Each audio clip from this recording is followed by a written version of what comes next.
कशासाठी? का म्हणजे काय अप्पा, तुम्हाला बाहेर गरबा खेळायला जायला आवडत नाही, त्यामुळे मग आईला पण नाही जाता येत ना आमच्यासोबत. मला आवडत नाहीच. पण एक मिनिट, मला आधी सांगा, मला पेन्शाकडे पाठवण्याचा प्लॅन कोणाचा होता? मला तुला? नाही नाही, माझा.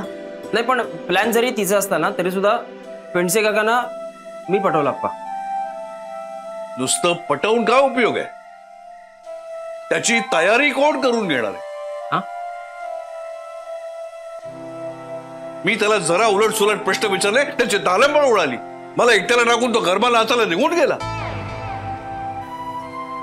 आणि घरी येऊन पाहतो का इथे काय चाललंय हे? अहो आप्पा, आम्हाला असं वाटलं की आई जर आमच्या बरोबर बाहेर आल्या तर मग तुम्ही रुसाल आईंवरती, म्हणून मग घरातच गरबा खेळ. रुसलो तर मी तेव्हाही असतोच, पण त्याचं कारण वेगळं होतं. काय कारण आहे अप्पा?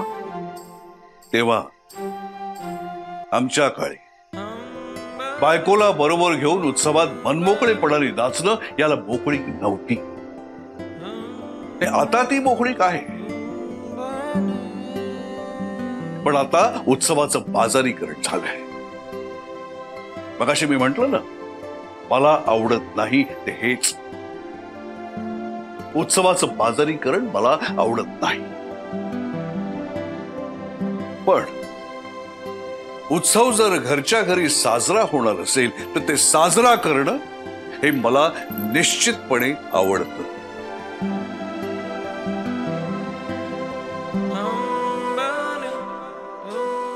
म्हणजे आप्पा, तुम्हाला आईंबरोबर गरबा? हो, का नाही? व्हाय नॉट? काय हे, मुलं मोठी झाली आता.